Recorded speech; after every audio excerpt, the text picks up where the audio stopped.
Bienvenido a un nuevo video tutorial Lacta. En él voy a explicar cómo pasar de ser un autor analógico a convertirse en un autor digital. Voy a explicar los retos, las ventajas, los inconvenientes y también las oportunidades que existen en esa transición.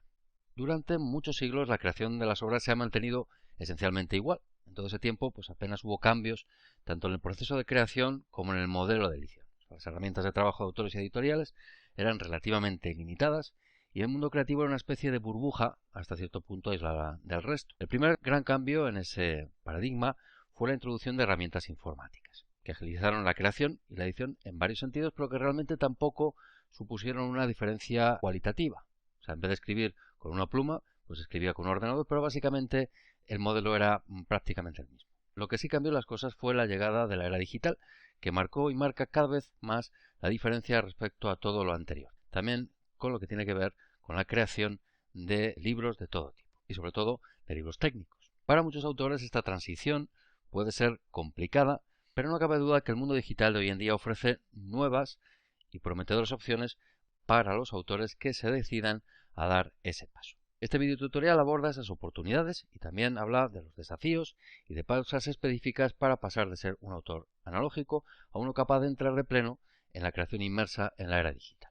Entonces, primero voy a empezar con una comparativa entre la creación digital y analógica. Voy a hablar de las ventajas e inconvenientes de la creación analógica comparada con la creación digital. Quizá la ventaja más clara de la creación analógica es que solo exige conocimientos de tecnología básicos. Quizá ya haya pasado la época de poder escribir un libro a mano, probablemente ninguna editorial lo aceptaría hoy en día siquiera, pero basta un conocimiento básico de un procesador de texto, del estilo de Word, para que un autor analógico escriba hoy en día los libros que quiera. Aparte de ese medio, ese programa o la forma que sea para escribir el libro, también el autor analógico tiene que usar solamente algún tipo de medio de contacto, que puede ser limitarse, por ejemplo, al email o al teléfono, o llevado al extremo, ni siquiera eso, podría enviar sus manuscritos mediante correo normal o incluso entregarlo en mano en la editorial que sea. Así que básicamente esa es la primera ventaja de la creación analógica, que el autor puede ser realmente analógico y ahorrarse tener conocimientos tecnológicos relativamente profundos. Otra ventaja de la creación analógica es que puede implicar menos trabajo extra o ninguno. Por trabajo extra me refiero a cosas como, por ejemplo, maquetar el libro, o promoverlo, o distribuirlo, porque de esas tareas se encarga tradicionalmente la editorial que compre el libro, que se encargue de publicarlo. En ese modelo de publicación hay varias cosas que de hecho son transparentes prácticamente para el autor, por ejemplo, la maquetación o las eventuales traducciones, o cómo se organiza la distribución y ese tipo de cosas. Y en cuanto a la promoción, que es en la parte en la que más intervendría el autor, pues es la editorial la que normalmente busca las oportunidades de promoción y el autor simplemente se dedica a ir y a hacerlas cuando le dicen y donde le dicen.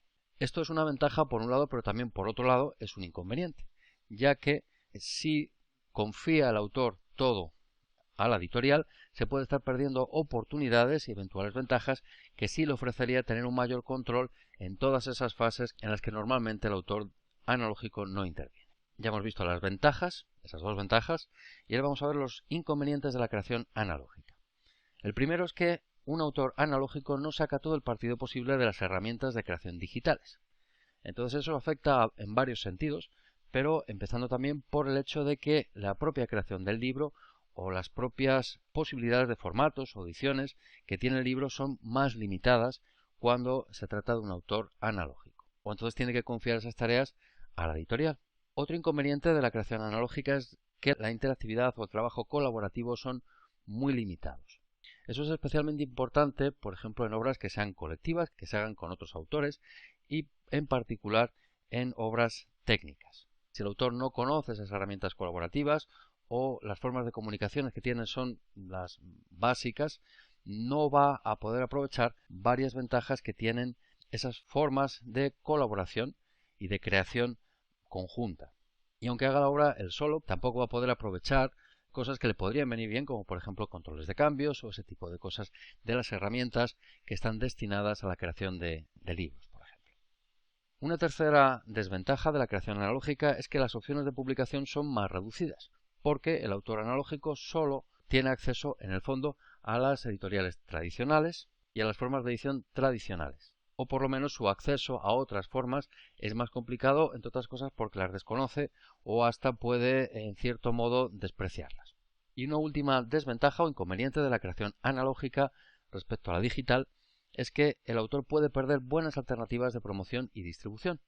Una vez más por lo mismo, porque va a hacer solamente lo que la editorial organice, si es que lo organiza, y puede perder, por ejemplo, las vías de promoción de redes sociales o de sitios web u otros tipos de herramientas, como por ejemplo podcast, que quizá le permitirían vender muchos más libros o promocionar mucho más sus libros, pero no las sabe utilizar o no las conoce y entonces se pierde esas y otras oportunidades del estilo. Tras ese rápido vistazo de ventajas e inconvenientes de la creación analógica y digital, voy a hacer un resumen sobre formatos básicos de los libros digitales. En algunos casos voy a hablar del formato en sí y otras veces voy a hablar del programa normalmente asociado a ese formato porque es de uso más común o de conocimiento más extendido. Y vamos a empezar con el quizá formato más famoso de todos, que es el de Word. Entonces, ¿qué es Word? Word es el programa de edición de texto más famoso y probablemente más usado del mundo y que usan millones de autores en el mundo para crear sus libros. El programa Word en realidad permite crear varios tipos de formatos diferentes, pero el más habitual, o digamos el predeterminado de Word, tiene la extensión docx y en versiones más antiguas la extensión .doc. ¿Cuál es el programa principal asociado a Word o al formato de Word? Pues, lo acabo de decir, es ese editor de textos que todos conocemos y que se llama Microsoft Word, que forma parte de la suite de programas Office, que todavía se sigue vendiendo y que se vende desde hace muchos años. En la descripción del vídeo incluyo el enlace a la página oficial de Office, donde puede encontrar información detallada sobre ese conjunto de aplicaciones. ¿Cuáles son las ventajas del formato Word? Pues primero que el programa Word es fácil de usar de forma básica, incluso para quien no tenga muchos conocimientos de informática. Otra ventaja es que no solo permite incluir textos de varios tipos y tamaños, sino también imágenes, gráficos, fórmulas, etc. Con lo que el libro puede ser más rico y hay más opciones en cuanto a la presentación de las cosas o de las materias de que trate el libro. Otra ventaja es que los archivos de Word pueden editarse fácilmente por su propio autor o por cualquier otra persona que reciba ese archivo de Word.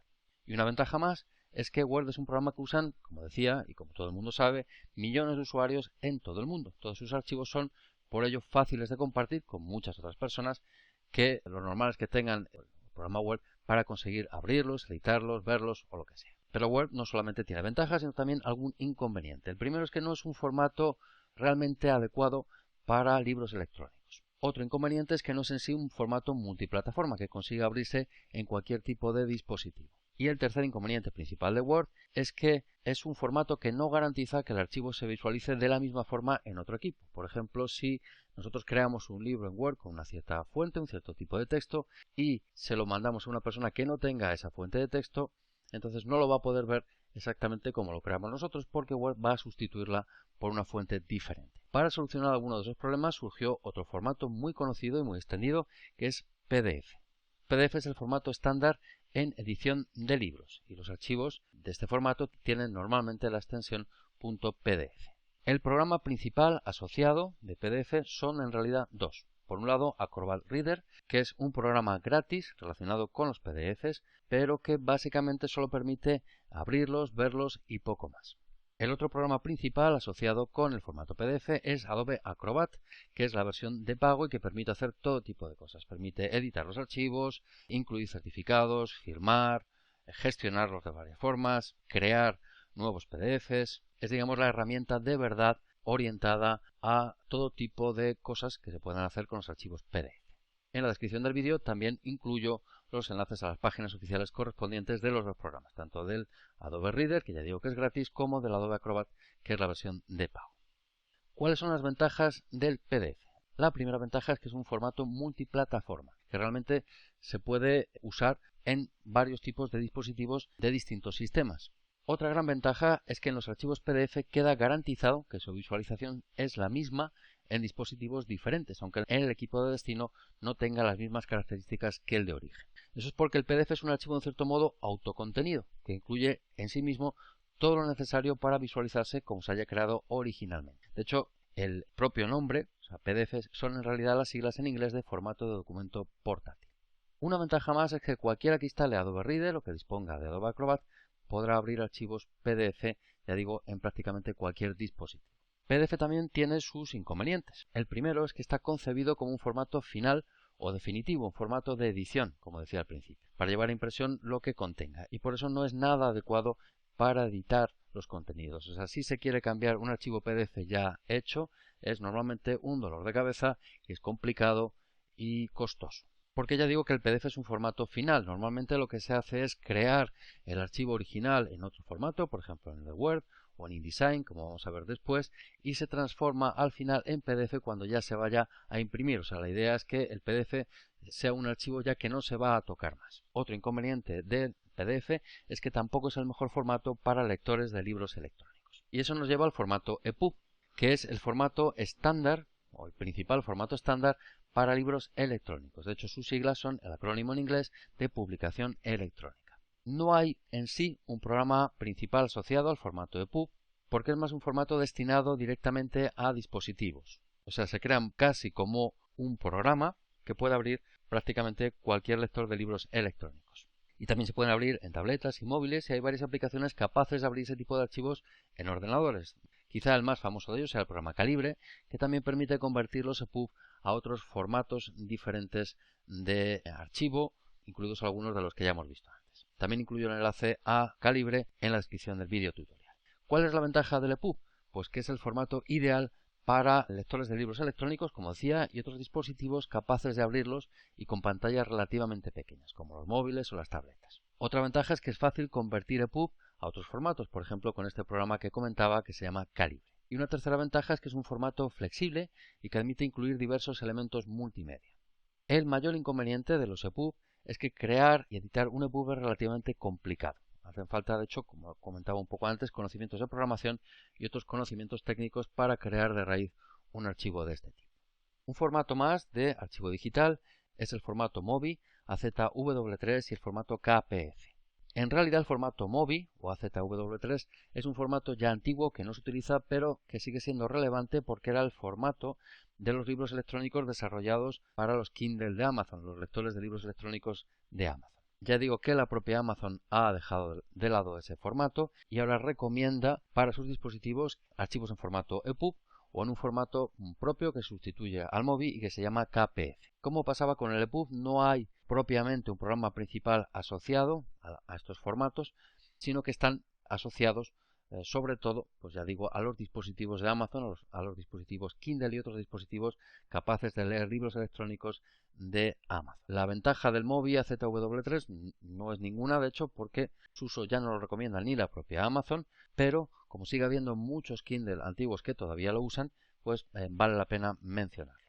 Y el inconveniente pues está claro, que es un formato antiguo, ya rechazado y que se ha sustituido principalmente por EPUB y por otro formato de la propia Amazon que es mucho más potente. Un formato más de archivo digital es el formato de InDesign, aunque en realidad InDesign es un programa de diseño gráfico y maquetación desarrollado por Adobe, no es propiamente un formato. El formato en sí, o el formato más habitual de los archivos que se pueden crear con InDesign, es el .indd o el .idml. Una diferencia entre los dos, entre el int y el idml, es que el indd solo se puede abrir en versiones de InDesign iguales a aquellas en las que se haya creado el archivo, mientras que el idml se puede abrir en otras versiones anteriores. El programa principal asociado, está claro, los formatos de InDesign, pues es el propio Adobe InDesign.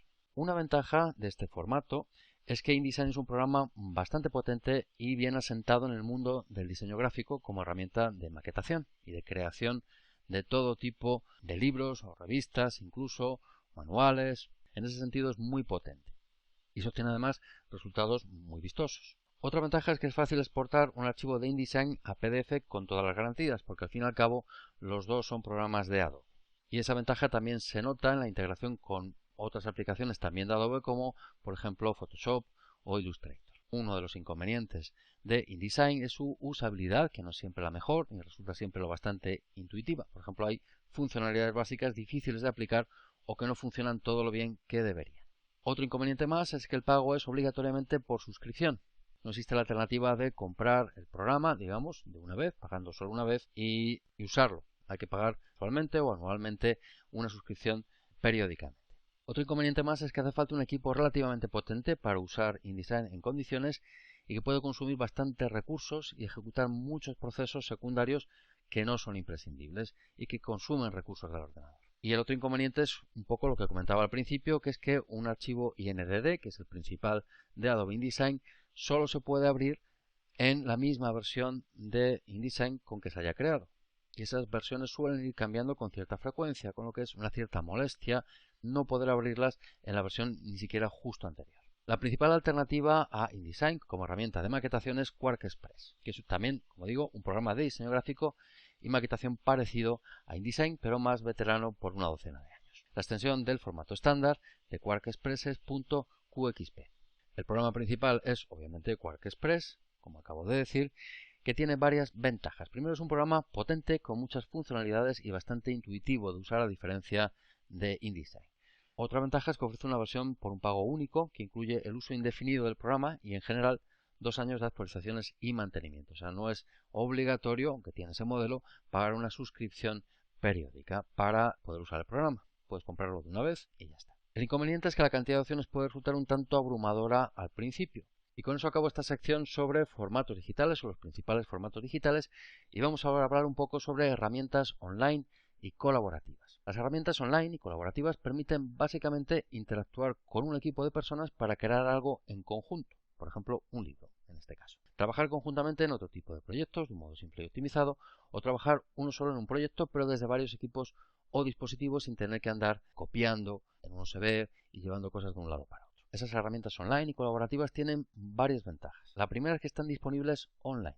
Todas ellas tienen una versión online o en la nube y eso las hace accesibles mediante cualquier navegador y prácticamente desde cualquier dispositivo. Es decir, se puede acceder a ese programa de creación del libro, esa herramienta, pues desde un móvil, desde una tableta, desde un portátil, desde un equipo fijo y siempre se accede a la misma versión y al mismo fichero en que se esté trabajando sin necesidad de tener que andar transfiriéndolo de unos dispositivos a otros. Eso es una ventaja, pero al mismo tiempo también puede ser un inconveniente si, por lo que sea, pues no puede uno conectarse a Internet o la conexión es mala. Para esos casos quizás siga conveniendo tener una versión de escritorio, un programa normal, digamos, que se instala en el ordenador y que se puede usar aunque no haya Internet. Pero ya digo que varias de esas herramientas colaborativas tienen, aparte de una versión online, tienen una versión de escritorio que se puede descargar como un programa. Otra gran ventaja de las herramientas online y colaborativas, ya la he medio mencionado, que es que hay una misma versión para todos. O sea, uno de los mayores retos en trabajos en conjunto, en proyectos de una sola persona hechos desde equipos o dispositivos diferentes, es mantener un debido seguimiento de las distintas versiones del proyecto que sea, que a menudo hay que andar pues, enviando y recibiendo por correo electrónico o copiando en un USB o ese tipo de cosas. En las herramientas colaborativas online existe una sola versión del proyecto que es común a todos los que accedan a ella desde cualquier dispositivo que usen para acceder. Es una gran ventaja porque además así no existen nunca confusiones de cuál es la versión más reciente y de hecho lo habitual es que estas herramientas guarden un historial de todas las versiones y de todos los cambios que se hacen en el archivo. De esa forma es muy fácil volver atrás si eventualmente hiciera falta o ver qué es lo que se ha cambiado, quién lo ha cambiado, cuándo lo ha cambiado y ese tipo de cosas. Y aparte es posible ahorrarse la ida y venida de versiones, ya digo, de varias versiones del mismo documento que hay que nombrar de una forma diferente para tenerlo claro, o incluso uno se ahorra el mero hecho de guardar copias del proyecto, ya que se guardan en general automáticamente en la propia herramienta, en la nube que aloja ese programa o esa herramienta colaborativa. Una ventaja más de ellas es que exigen menos recursos propios necesarios, porque, como acabo de decir, las herramientas online están en la nube, están alojadas en servidores de la empresa que está ofreciendo esa herramienta. Entonces no tenemos que instalarla en nuestro propio equipo y necesita prácticamente recursos para ejecutar la herramienta porque simplemente se puede usar en general mediante un navegador y eso también supone una ventaja. Algunos ejemplos de herramientas de este tipo de los que voy a hablar ahora que son Google Docs, Zoom y Office 365 que se ha rebautizado últimamente como Microsoft 365. Entonces vamos a empezar con Google Docs. Google Docs es una aplicación de Google que se puede usar exclusivamente online, en este caso no hay una versión de escritorio que se pueda descargar y permite crear en línea documentos del estilo de Word. Forma parte de un conjunto de herramientas que incluyen también otras para crear documentos de tipo Excel, presentaciones al estilo de PowerPoint, formularios, etc. Para usar Google Docs y las otras aplicaciones relacionadas es necesario registrarse. Se puede usar un correo de Gmail u otro, cualquiera, y en la descripción del video tutorial incluyo el enlace a Google Docs donde puede ver más información y donde puede registrarse para poder usarla gratuitamente.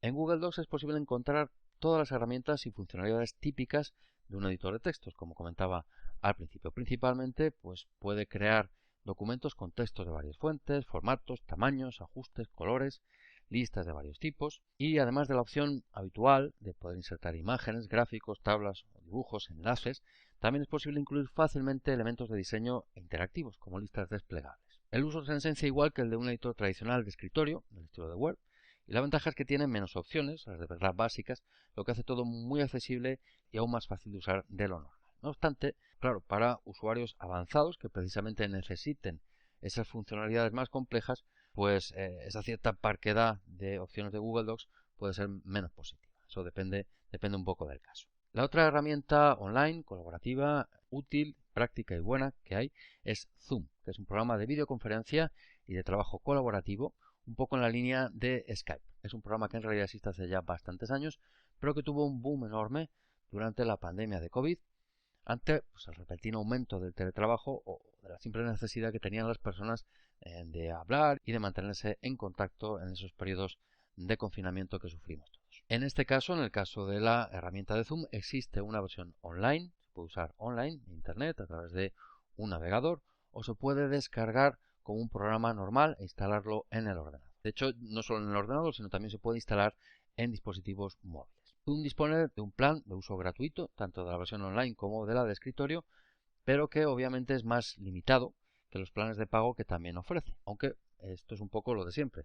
Quizá lo que ofrezca o eso básico que ofrezca la versión gratuita pues puede ser suficiente para la mayoría de las personas y no necesita realmente la versión de pago. Las funcionalidades de Zoom que voy a comentar aquí se refieren a la versión gratis. Las principales son videoconferencias de hasta 100 asistentes a la vez, pero con una limitación de 40 minutos por sesión. Y las reuniones pueden de hecho durar más de 40 minutos, solo que es necesario reconectarse otra vez. Otra ventaja son los chats y canales de colaboración e intercambio de archivos. Y una opción que puede ser muy útil es la de poder controlar remotamente el equipo de otro a través de Zoom o que otro controle el de uno, obviamente siempre con el permiso previo de la otra persona. Y también es muy útil una funcionalidad llamada Pizarra, que es un espacio colaborativo común de Zoom, con herramientas fáciles de usar y prácticas para el trabajo en equipo, principalmente el de pensar conjuntamente de un modo visual, interactivo y común. Y después tenemos el Office 365, que es la versión más moderna de la suite de programas Office, que es ya muy antigua y que se ha rebautizado no hace demasiado como Microsoft 365. Sigue incluyendo básicamente los mismos programas de hace ya mucho tiempo, principalmente Word, Excel, PowerPoint o Access, pero no en todos los casos, porque existe una cierta confusión en este sentido porque por un lado existe lo que se llama Office Online y por otro lado Microsoft 365. La versión de Office Online es gratis, incluye Word, Excel o PowerPoint principalmente, y después está la versión de pago, la versión de Microsoft 365, que incluye esas aplicaciones y otras más. En la descripción del video tutorial incluyo el enlace de acceso a las dos. Como decía, hay dos diferencias básicas entre la versión gratis y la de pago de Microsoft 365. Por un lado, la versión gratis incluye menos aplicaciones que la otra, aunque pueden ser suficientes porque incluyen Word, Excel y PowerPoint. Si alguien no usa, por ejemplo, Access, pues le va a dar un poco igual. Salvo que necesite opciones específicas porque las versiones de las aplicaciones de la versión gratis y de la de pago no son exactamente iguales. La de pago tiene más opciones, más funcionalidades, pero quizá las de la versión Office Online gratis sean suficientes para quien lo vaya a usar. En todo caso, si es usted socio de Cedro, no tendrá que decidir porque Cedro ofrece gratuitamente una licencia de Microsoft 365 que no tiene más que pedir para tenerla indefinidamente, al menos mientras dure esa opción que ofrece, ese regalo que ofrece Cedro. En la descripción del vídeo también incluyo el enlace a Cedro donde puede solicitar una licencia gratuita de la versión completa de Microsoft 365 que incluye todas esas herramientas de una forma completa. Entre ellas pues son las funcionalidades típicas que todos conocemos un poco, que casi todo el mundo conoce, que son el editor de textos Word, el programa de hojas de cálculo Excel, la aplicación de presentaciones PowerPoint, el programa de bases de datos Access, Outlook para el correo, Teams de herramienta colaborativa y chat, OneDrive para almacenamiento en la nube y otras del estilo. Y tras este rápido repaso de las herramientas online y colaborativas, vamos a hablar de herramientas de maquetación, donde verá que hay un cierto solapamiento con algunas de las herramientas o los formatos que ya hemos conocido antes. Por un lado tenemos aquí InDesign, que era esa herramienta de maquetación de Adobe de la que hablamos hace ya un rato, y también QuarkXPress, que es, digamos, su principal competencia y que son probablemente las herramientas de maquetación más usadas hoy en día y quizá las más potentes. También incluyo enlaces a estas páginas que estoy mostrando ahora en la descripción del vídeo tutorial. Aunque ya digo que sean las probablemente más usadas y las más potentes, tienen ahora una competencia importante de otra herramienta que se llama Affinity Publisher, que es una buena alternativa a los dos programas anteriores y que se trata de un programa con opciones avanzadas, una interfaz muy intuitiva y muy atractiva, y además su precio es bastante razonable y permite la opción de un pago único. Otra alternativa como herramienta de maquetación es Scribus, que tiene el principal atractivo de ser gratis, aunque la interfaz tiene un aire un tanto anticuado, pero su funcionalidad o las opciones que permite son bastante potentes. Después tenemos dos herramientas que forman parte de esa suite de Office 365, de Microsoft 365, que son Word combinado con Publisher. Ya sabemos que Word es el editor de textos, sobre todo, y Publisher es una herramienta más específica de diseño editorial con opciones más relacionadas con eso, con la ventaja extra de que es bastante fácil de usar. Otras dos herramientas de maquetación son Mark, por un lado, y Humag, que se llaman a sí mismas plataformas de edición o de diseño. Las dos son de uso exclusivo online, es decir, no existe una versión de escritorio que se pueda descargar, y eso, pues como ya sabemos, pues tiene sus ventajas y sus inconvenientes. Estas dos herramientas, aparte de tener en común que solo existe una versión online, también tienen igual que sea solo el pago por suscripción, aunque es considerablemente más caro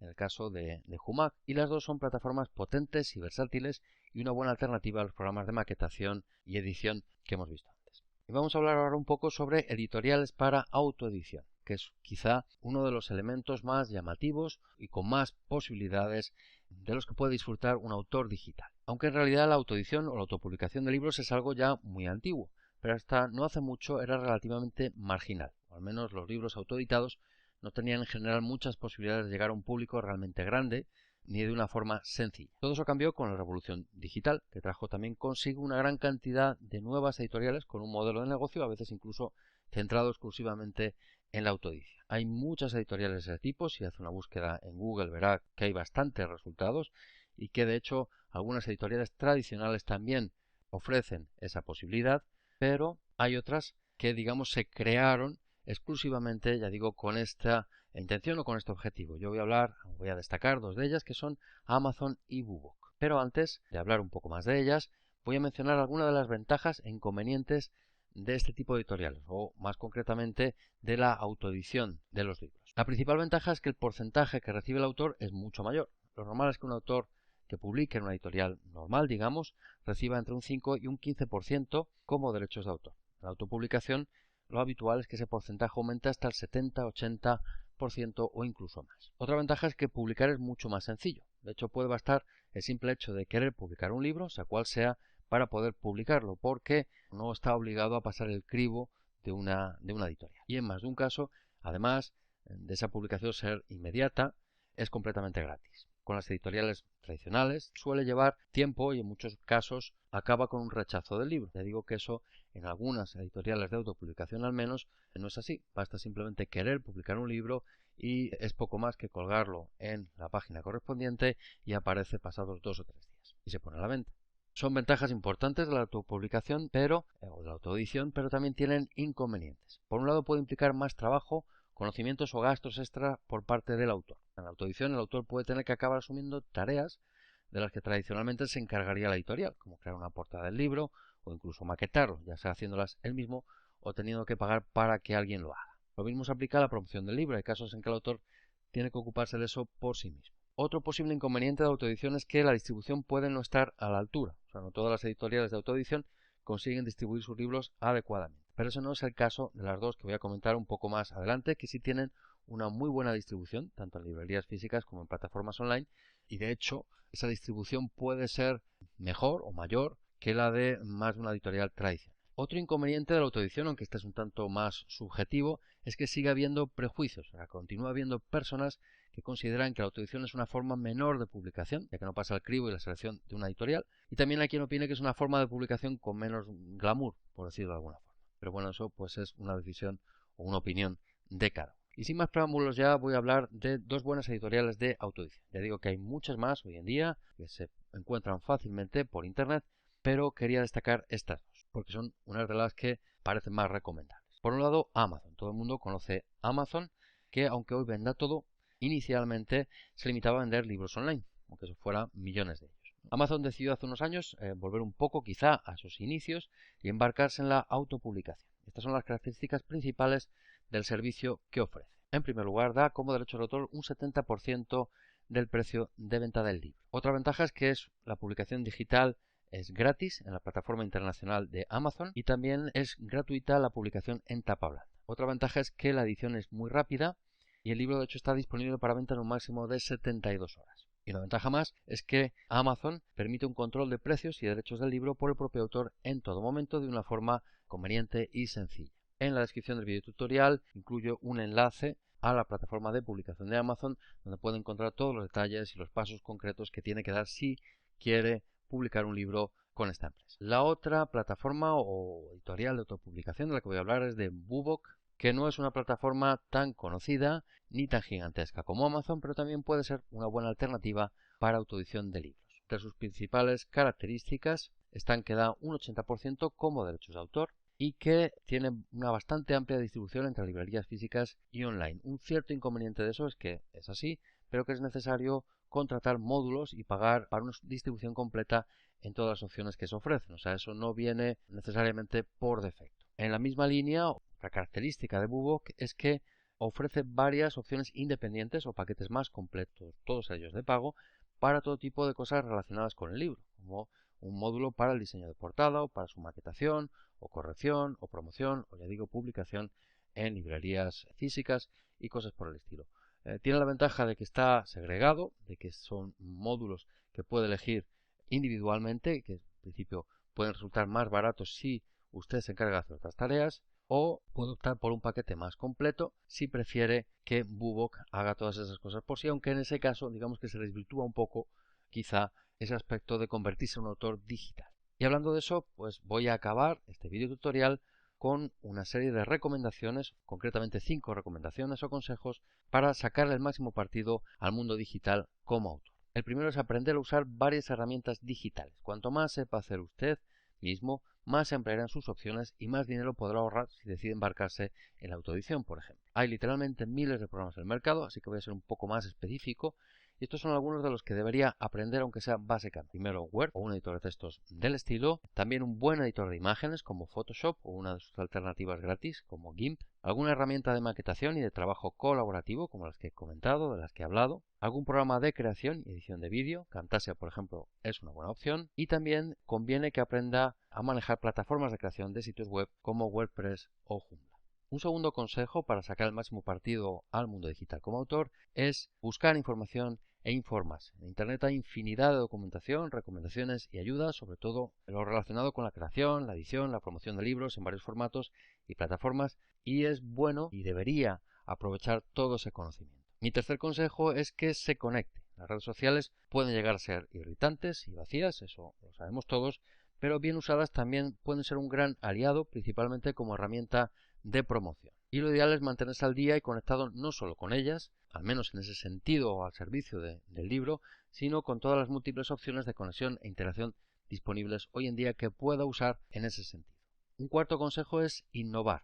Por ejemplo, puede crear un sitio web atractivo e interactivo, apoyar sus libros con contenidos extra, como cursos en plataformas tipo Udemy, o publicar podcasts, o utilizar otras formas menos convencionales de llegar a su potencial mercado de lectores o de crear nuevos mercados de lectores. Y mi último consejo para pasar de un autor analógico a un autor digital es arriesgarse. No se queda a la espera de que las cosas ocurran o de que otros hagan todo el trabajo por usted, sino que intente implicarse en sus propios objetivos y luchar por ellos. Y eso es todo. Espero que este video tutorial haya sido útil. Muchas gracias y hasta el próximo.